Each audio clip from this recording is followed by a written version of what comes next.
चरण।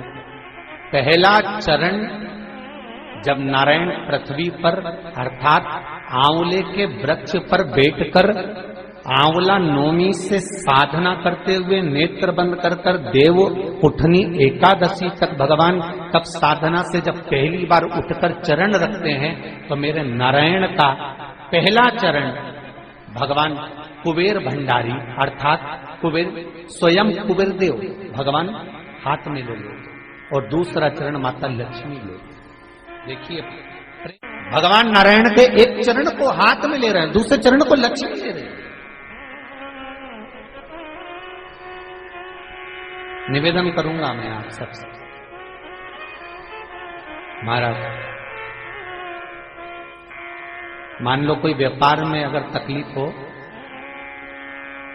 कमाई अच्छी नहीं हो रही हो, व्यापार नहीं चल रहा हो, तो निवेदन करूंगा कि किसी के चक्कर में मत पड़ना, कहीं जाकर पूछना मत ही। केवल देव उठनी एकादशी के दिन जो अभी आने वाली है कार्तिक के महीने में देव उठनी एकादशी, इस दिन एक सिक्का जब रात्रि को आप तुलसी जी की पूजन करें, ठाकुर जी की पूजन करें, एक सिक्का उसको नीचे रखकर उसको भगवान को विराजमान कर तुलसी माता या शालिग्राम जी को विराजमान कर फिर पूजन करना। सुबह ब्रह्म मुहूर्त में 4 बजे जब आप देवता को उठाएं, वहां पर जब लीपन करें और उठाने जाएं उस गन्ने की झोपड़ी के अंदर, तो वो सिक्के को अपने पल्लू में डालकर हल्दी की कटोरी में भरकर दुकान में व्यापार में व्यवसाय में रख दें। अगली एकादशी तक बताना जरूर कि कितना लाभ मिला, कितना कमाया आपने, सूचना जरूर देना हो, बताना जरूर कि कितना प्राप्त हो। क्यों? क्योंकि नारायण जब देव उठनी एकादशी पर उठते हैं, जब मेरे भगवान विष्णु अपना चरण नीचे रखते हैं, तो एक कुबेर और दूसरी स्वयं लक्ष्मी भगवान के चरण को अपने हाथों में झेल लेती है। तो जिस स्थान पर आप देवता को उठा रहे हो, जिस स्थान पर आप भगवान की आराधना कर रहे हो, जिस स्थान पर आप भगवान को जगाने का प्रयास कर रहे हो, वहां आप अगर लक्ष्मी को विराजमान कर देंगे तो नारायण का चरण और लक्ष्मी दोनों कुबेर के साथ हमें प्राप्त हो सकते। गंगा के जल में एकादशी के दिन 7 बेलपत्री डालकर जो नंदीश्वर भगवान अर्थात जो शंकर जी के शिवलिंग के सामने नंदी होता है, उस नंदी के चरण पर गंगा का जल चढ़ाकर बेलपत्री शिव पर समर्पित कर देता है, उसके घर में रुपया रुकना चालू हो जाता है। फिर वो गलत जगह पर नहीं जाता, गलत स्थान पर वो धन जाएगा ही नहीं। किसी लड़का और लड़की का विवाह नहीं हो रहा, 30 साल हो गए, 32 साल हो गए, 34 साल हो गए, लड़का लड़की का विवाह ही नहीं हो रहा, बहुत टेंशन है माता पिता। कोई मंगली है, कोई मांगलिक है, धीरे कम करो, प्लेन रखो। कोई मांगलिक है, कोई मंगल है, संबंध हो ही नहीं रहा, बहुत प्रयास कर रहे हैं, बहुत। 4 दिशा का स्मरण करिए, पूर्व पश्चिम उत्तर दक्षिण। हथेली पर आटे का दीप लगाइए, घी भर लीजिए और 4 बत्ती उसमें अलग अलग रख लीजिए। थोड़ा सा पीला चावल हल्दी में कर उसमें डाल लीजिए। जो लड़का और लड़की का विवाह करना उसी के हाथ में देना है। और देव उठनी एकादशी के दिन, जिस दिन देवता उठेंगे, जिस जगह पर तुलसी शालिग्राम का आप पूजन करते हो, गन्ने के नीचे, ईख के नीचे तुलसी का क्यारा रखकर पूजन करते हो, वहां पर भगवान शिव और भगवान नारायण का नाम लेकर उस दिए को लगवा दीजिए और वहीं पर हल्दी का तिलक उस लड़का या लड़की का कर दीजिए और उसके हाथ में थोड़ी सी हल्दी लगा दीजिए। महाराज 2.5 महीने 3 महीने तो बहुत हो गए, उस बच्चा और बच्ची का विवाह पक्का हो जाए। श्री शिवाय नमस्तुभ्यं।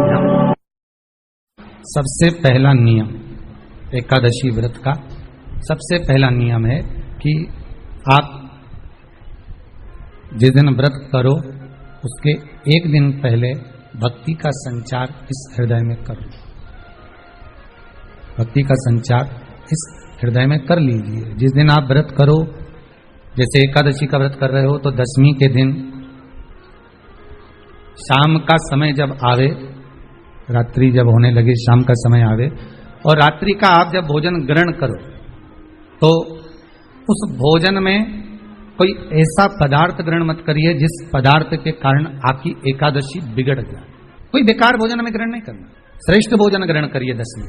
और एकादशी का दूसरा नियम बहुत ध्यान से सुनिएगा, जिस दिन आपकी एकादशी का व्रत हो उस दिन प्रयास करिएगा कि अपने हाथ से किसी भी वृक्ष की कोई पत्ती टूटे नहीं। भगवान से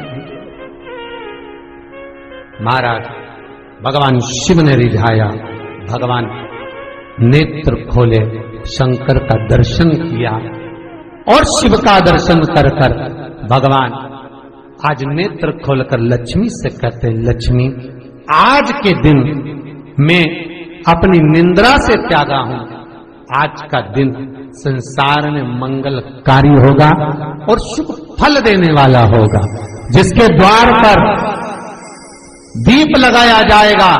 आज देव उठनी एकादशी के दिन, इसलिए आज आतिशबाजी होती है, नगाड़े बजते हैं, घर के दरवाजों पर दिया लगाया जाता है। आज के दिन जिसके द्वार पर दीप लगेगा, मेरी पूजन होगी, उसके घर में समृद्धि लक्ष्मी की कमी ना हो। चल लक्ष्मी, आज अपन भ्रमण के लिए चलते। शंकर नंदी पर पार्वती के साथ बैठे और भगवान नारायण लक्ष्मी के साथ बैठे गरुड़ पर, दोनों बैठे और दोनों निकल गए अपने अपने मार्ग से।